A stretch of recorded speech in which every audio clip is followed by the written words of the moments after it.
बच्चों, आप सभी जानते हैं कि पदार्थ की 3 अवस्थाएं होती हैं, मुख्य रूप से ठोस, द्रव एवं गैस।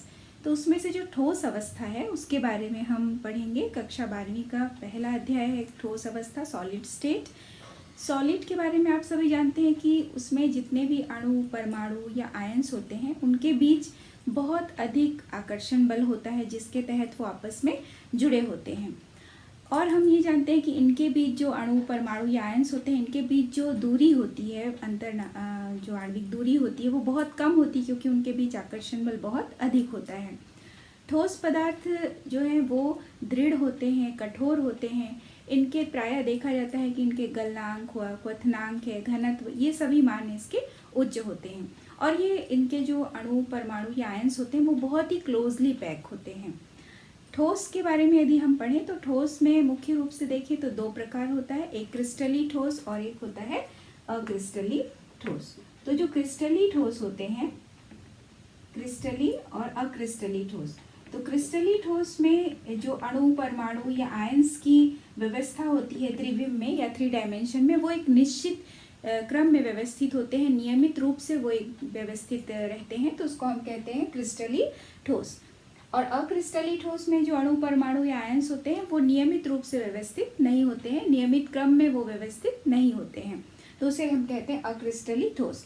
जो क्रिस्टली ठोस होते हैं उसमें उदाहरण यदि देखें तो सोडियम क्लोराइड है, क्वार्ट्ज है, विभिन्न प्रकार के जो धातु के क्रिस्टल्स हैं, ये सभी क्रिस्टली ठोस में आएंगे। और अक्रिस्टली ठोस में जैसे कांच है, ये सब क्रिस्टली ठोस या जो क्रिस्टल के बारे में जो हम पढ़ते हैं, ठोस अवस्था के बारे में पढ़ते हैं, तो सबसे पहले जो मुख्य बिंदु आता है वो है क्रिस्टल जालक या क्रिस्टल लेटाइस। क्या होते हैं क्रिस्टल लेटाइस या क्रिस्टल जालक?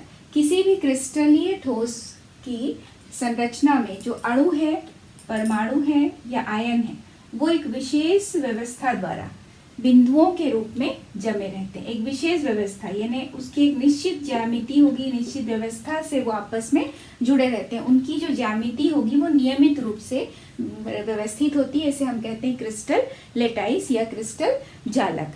तो इसमें ये कह सकते हैं कि जो त्रिविम में अणु, परमाणु या आयंस की व्यवस्था होती है वो एक नियमित क्रम में होती है, निश्चित क्रम में व्यवस्थित होते हैं सभी अणु, परमाणु या आयन, जिससे वो क्रिस्टल बना होता है, तो उसे हम कहते हैं क्रिस्टल जालक।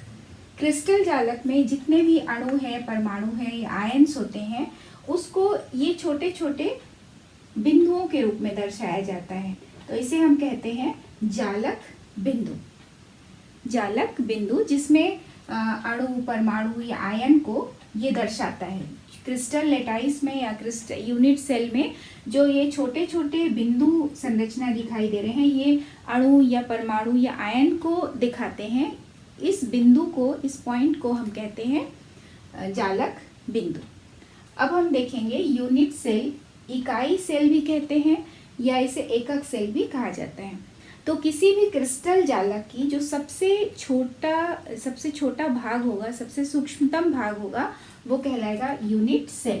तो क्रिस्टल लेटाइस बनता ही यूनिट सेल से है। इसी यूनिट सेल को जब हम बार बार रिवाइज करते हैं, बार बार इसकी पुनरावृत्ति होती है, हम इधर से देखें, इधर से देखें, इधर से किसी तरफ से भी इसको अगर बढ़ाते जाएंगे तो ये बनता जाता है क्रिस्टल जालक। तो ये जो यूनिट सेल है, इसकी बार बार पुनरावृत्ति से एक क्रिस्टल जालक का निर्माण होता है। तो जो ये क्रिस्टल जालक है, इसका जो सबसे सूक्ष्मतम भाग होगा, सबसे सूक्ष्मतम भाग जिसकी त्रिविम में बार बार पुनरावृत्ति हो, तो इसे कहते हैं एकक सेल या यूनिट सेल। यानी 3 डायमेंशन में इस यूनिट सेल की बार बार पुनरावृत्ति होती है, तब जाकर ये क्रिस्टल जालक का निर्माण होता है। तो यूनिट सेल जो है वो क्रिस्टल जालक की सबसे सूक्ष्मतम इकाई होती है, जिसका बार बार पुनरावृत्ति होगा, बार बार वो रिपीट होगा, तो एक क्रिस्टल जालक का निर्माण होता है। और क्रिस्टल जालक की जो आकृति है वह डिपेंड करेगी कि यूनिट सेल कैसा है, यूनिट सेल के नेचर पे डिपेंड करेगा कि क्रिस्टल जालक कैसा बनना है। अब हम क्रिस्टली ठोस एवं अक्रिस्टली ठोस के बारे में जो अंतर है वो देखते हैं। क्रिस्टली ठोस के बारे में हमने देखा कि जब अणु, परमाणु या आयंस की त्रिविम में एक निश्चित ज्यामिति व्यवस्था होगी, उसे हम कहते हैं क्रिस्टली ठोस। लेकिन अक्रिस्टली ठोस में अणु परमाणु या आयंस की निश्चित ज्यामिति व्यवस्था नहीं होती, तो उसे हम कहते हैं अक्रिस्टली ठोस। अब कुछ ऐसे मुख्य बिंदु हैं जिसके आधार पर हम इसमें अंतर कर सकते हैं। तो सबसे पहला है अवयवी कणों की व्यवस्था। तो इसमें जो क्रिस्टली ठोस होते हैं वो दीर्घपरासी होते हैं। ये दीर्घपरासी शब्द का क्या अर्थ है? दीर्घपरासी यानी इसमें जो अवयवी कणों की ज्यामिति व्यवस्था होती है या अवयवी कणों की जो नियमित क्रम में व्यवस्था होती है वो थोड़ी दूर तक होती है। मतलब उसका जो अंतराल होता है वो थोड़ा ज़्यादा होता है, यानी बहुत देर दूरी तक वो एक समान स्थिति में रहते हैं, उसके बाद फिर भले उसकी स्थिति बदलती है। तो दीर्घपरासी अवस्था, दीर्घपरासी अवस्था का अर्थ है कि जो कणों की निश्चित व्यवस्था का पूरे क्रिस्टल में समान अंतराल में पुनरावृत्ति का होना, मतलब बहुत दूर तक वो एक जैसी स्थिति में रहते हैं, यानी उसका जो रिपीटेशन होगा या बदलने का जो क्रम होगा वो बहुत देर से होगा, काफ़ी दूर तक वो एक समान ज्यामिति व्यवस्था में रहते हैं। तो ये हम कह सकते हैं ये दीर्घपरासी होते हैं। लेकिन जो अक्रिस्टली ठोस होते हैं, ये जो अक्रिस्टली ठोस होते हैं ये लघुपरासी अवस्था में रहते हैं, यानी शॉर्ट रेंज ऑर्डर में रहते हैं। इसमें जो पैटर्न होती है नियमित आकृति का जो पैटर्न होगा ये लघुपरासी होते हैं।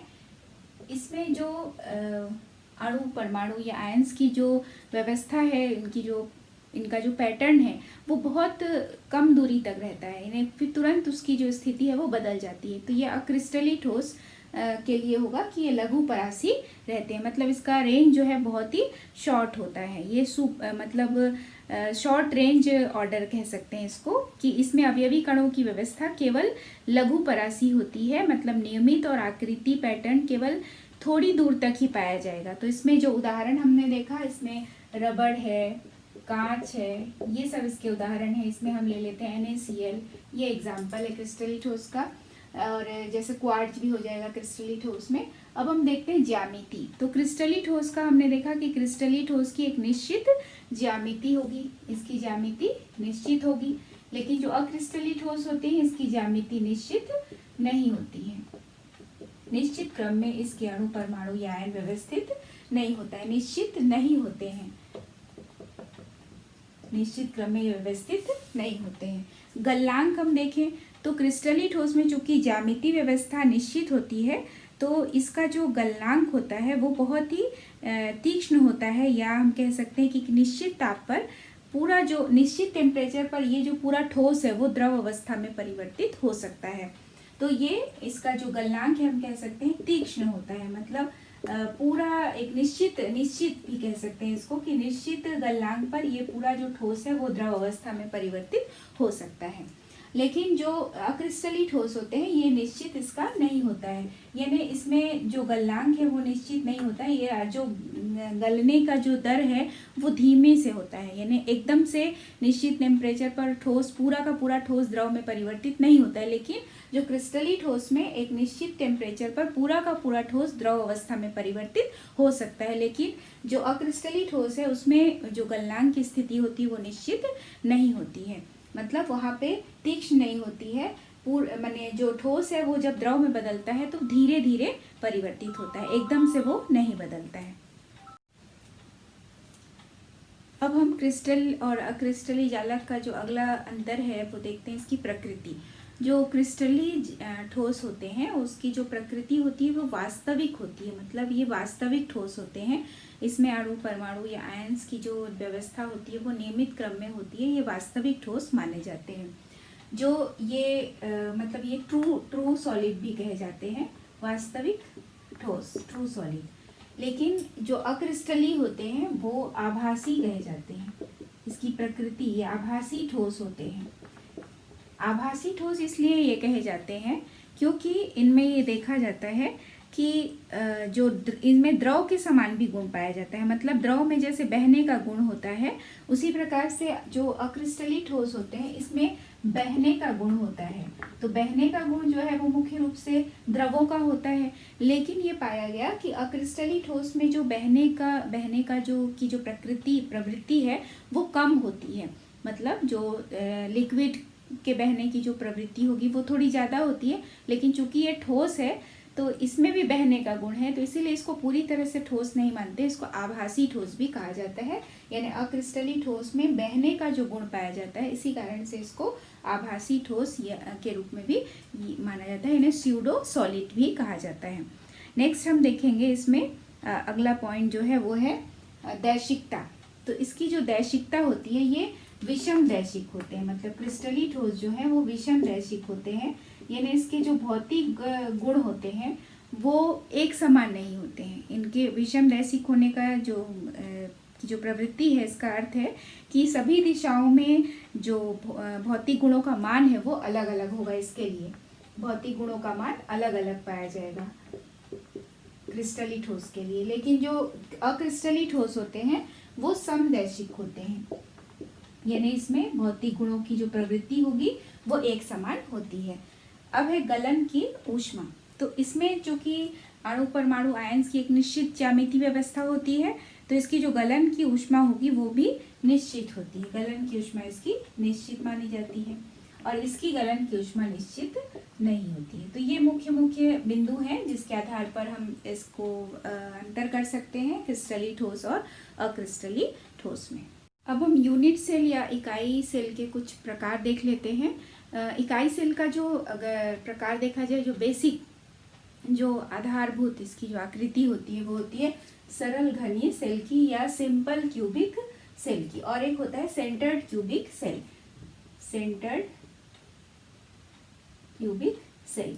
तो इसमें हम देख रहे हैं कि अवयवी कण जो सिंपल क्यूबिक सेल होगा या सरल घनी सेल में जो ये अवयवी कण होते हैं ये 8 कोने पर 8 व्यवस्थित हैं। सिंपल एक घन है, उसके 8 कोने पर ये 8 जो अवयवी कण हैं वो व्यवस्थित होते हैं। तो इसको हम कहते हैं सिंपल क्यूबिक सेल या सरल घनीय सेल। यहाँ हम देख रहे हैं ये जो केंद्रित घनीय सेल है इसमें कौन कौन से आते हैं। तो केंद्रित घनीय सेल में हम यहाँ पे देख रहे हैं अंतः केंद्रित, ये जो प्रकार है ये कहलाएगा अंतः केंद्रित। अंतः केंद्रित यानी इसको हम कहते हैं body centred, body centred cell. Body centred cell को शॉर्ट में हम बीसीसी भी कहते हैं। तो बॉडी सेंटर्ड सेल में हम देख रहे हैं कि अवयवी कण इसके 8 कोने पर तो है ही, 1 2 3 4 5 6 7 8, और एक पूरे क्रिस्टल जालक के केंद्र पर भी है। तो इसको हम कहते हैं सरल घनीय सेल का ही एक प्रकार है बॉडी सेंटर्ड यानी अंतः केंद्रित घनीय सेल, बीसीसी। शॉर्ट में इसको कहते हैं बीसीसी।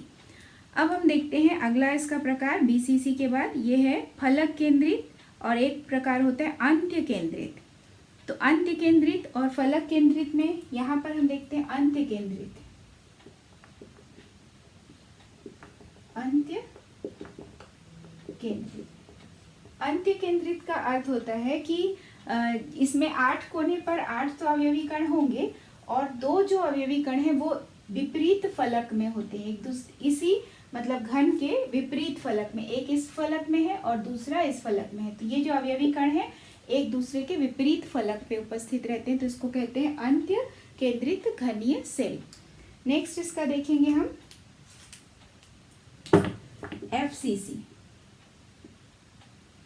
ये हम एक सिंपल घनी सेल पहले बना लेते हैं। घनी सेल हम सीख चुके हैं कि घनी सेल में 8 कोने पर 8 रहते हैं। यहाँ पर 8 कोने पर हम पहले एक एक बना देते हैं अवयवी कणों को। 8 कोने पर ये व्यवस्थित कर दिए और प्रत्येक फलक में एक एक रहेगा। तो प्रत्येक फलक में एक ये हो गया, ये दूसरा, तीसरा, चौथा, ये 5वां और ये 6वां। इस तरह से ये 6 फलक पे 6 जो अवयवी कण है उसको व्यवस्थित कर दिया गया। तो ये कहलाएगा फलक केंद्रित घनीय सेल, या इसको हम शॉर्ट में कहते हैं फलक केंद्रित घनीय सेल, या इसको हम कहते हैं एफसीसी, फेस सेंटर्ड, जो फेस सेंटर्ड क्यूबिक सेल। ये होता है फलक केंद्रित घनीय सेल जिसमें अवयवी कण 8 कोने पर है और एक एक जो है वो उसके फलक पर रहता है। तो इसको फलक केंद्रित घनीय सेल कहा जाता है। तो यहाँ हमने देखा कि जो सरल घनीय सेल है उसको, सरल घनीय सेल के बाद हम देखते हैं सरल घनीय सेल के साथ एक केंद्रित घनीय सेल है। केंद्रित घनीय सेल में फिर 3 प्रकार हैं। एक होता है बॉडी सेंटर्ड, एक है फेस सेंटर्ड और एक होता है अंत्य केंद्रित, या अंत्य केंद्रित को हम इंग्लिश में कहते हैं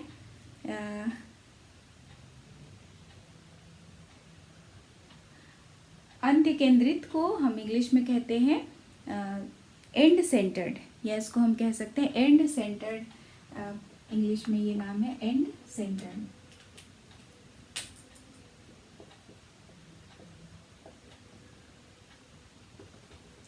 एंड सेंटर्ड। इसमें हम सभी को एक बार और देख लेते हैं कि सभी यूनिट सेल को एक बार और देख लेते हैं कि जो सिंपल घनी सेल है उसमें 8 कोने पर 8 अवयवी कण है, यहाँ पर 8 अवयवी कण हो गए। बॉडी सेंटर्ड में हमने देखा कि 8 अवयवी कण है और पूरे क्रिस्टल के केंद्र में एक है, एक बीच में है, उसको कहते हैं बॉडी सेंटर्ड क्यूबिक सेल। और अंत केंद्रित या इंटर सेंटर्ड का अर्थ है कि 8 कोने पर 8 तो है ही, और जो विपरीत फलक में एक दूसरे के आमने सामने ये दो रहते हैं, इसको कहते हैं अंत केंद्रित। और एक है फलक केंद्रित। फलक केंद्रित में 8 कोने पर 8 अवयवी कण है और प्रत्येक फलक पर एक एक है, 1 2 3 4, और ये एक सामने का फलक हो गया और एक पीछे का हो गया, तो ये एक सामने का और ये पीछे का। तो इस तरह से ये फलक केंद्रित घनी सेल का स्ट्रक्चर हो गया। अब हम इसमें किस प्रकार परमाणुओं की संख्या इसमें ज्ञात की जाती है वो हम सीखेंगे सबसे पहले। अब हम विभिन्न इकाई सेल में किस प्रकार से कणों की संख्या या अवयवी कणों की संख्या हम ज्ञात कर सकते हैं, ये सीखेंगे। विभिन्न इकाई सेल में कणों की संख्या, तो इसके लिए सबसे पहले हम सबसे सिंपल घनी सेल है उसको देखते हैं। सिंपल जो क्यूबिक सेल है, इसमें हम सबसे पहले देखते हैं कि ये जो अवयवी कण है 8 कोने पर, तो प्रत्येक जो कण है वह बाकी सबका कितना पार्ट शेयर करता है, यानी बाकी सबका कितनावा भाग होता है। बाकी जिससे भी इसको रिपीट करने से हमने देखा कि क्रिस्टल जालक का अर्थ क्या होता है, जब हम यूनिट सेल या इकाई सेल को बार बार रिपीट करते हैं, रिपीटेशन होता है, पुनरावृत्ति होती है, तो एक क्रिस्टल जालक का निर्माण होता है। तो यहाँ हम देख रहे हैं कि यदि हम सिंपल क्यूबिक सेल का बार बार रिपीटेशन करेंगे तो एक बड़ा क्रिस्टल जालक का निर्माण होगा।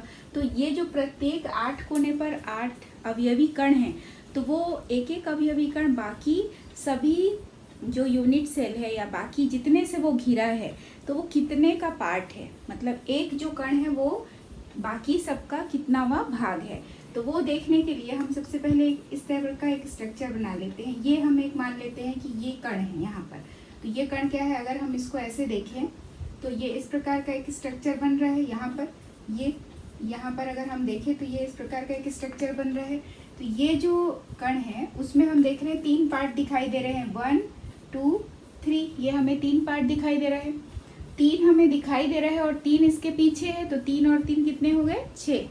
और एक जो यहाँ पर है वो एक सामने और एक उसके पीछे, तो ये टोटल पार्ट हो गया 8। मतलब ये जो अवयवी कण है जो एक एक कोने पर है, एक एक यहाँ पर है, तो वो बाकी सबका कितनावा भाग होता है, बाकी पूरे क्रिस्टल जालक का कितनावा भाग होता है। तो यहाँ हम देख रहे हैं एक अवयवी कण को, तो ये इधर से भी घिरा है, इधर से भी घिरा है, इधर से भी घिरा है, इधर से भी घिरा है, पीछे से भी घिरा है। तो यहाँ पर अगर हम देखें तो ये जो एक अवयवी कण है वो बाकी सबका 1/8वां पार्ट है।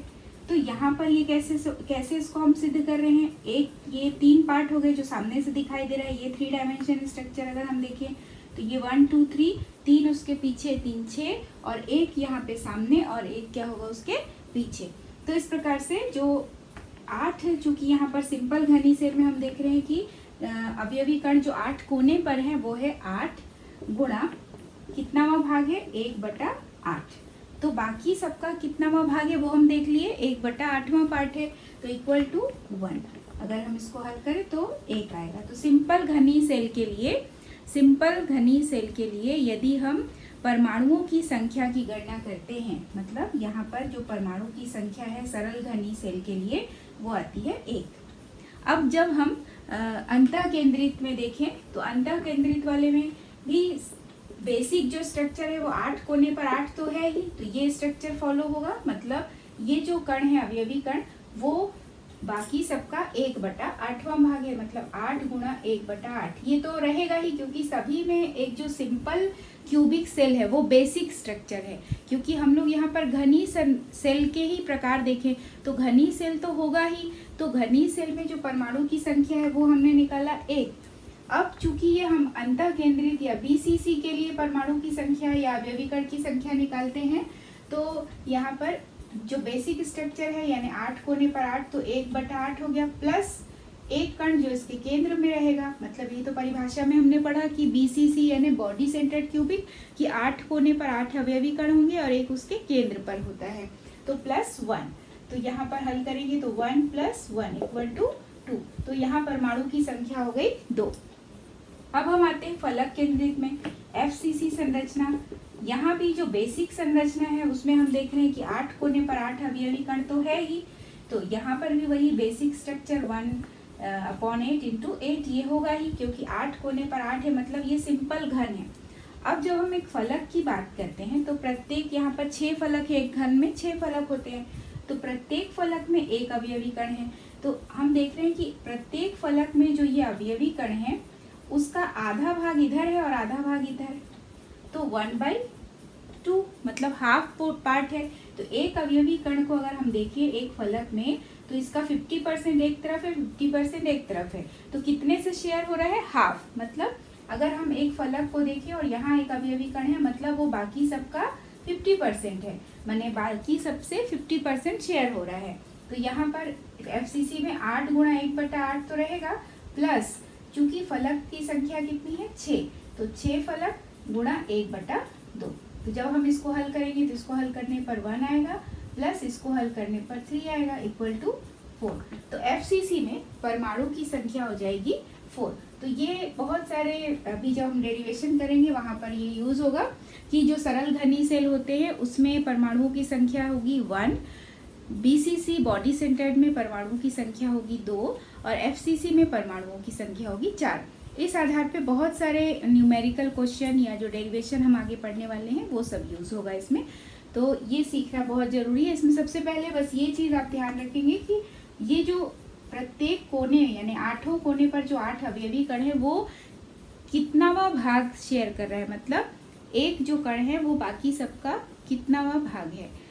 तो जैसे अगर फलक पे है तो 50% शेयर हो रहा है, अगर कोने पर है तो 1/8 पार्ट उसका है, एक अवयवी कण। तो उस आधार पे हम सिंपल घनी सेल का निकालेंगे और सिंपल घनी सेल की जो संरचना, जो बेसिक स्ट्रक्चर है वो सभी में कॉमन रहेगा। अंतर केंद्रित में प्लस कर देंगे और FCC में चूंकि 6 फलक है गुणा 1/2, तो ये 3 आ जाएगा, टोटल हो गया 4। तो इस प्रकार से ये फलक केंद्रित, BCC और सिंपल घनी सेल के लिए परमाणुओं की संख्या हम कैसे ज्ञात करते हैं ये हमने सीखा।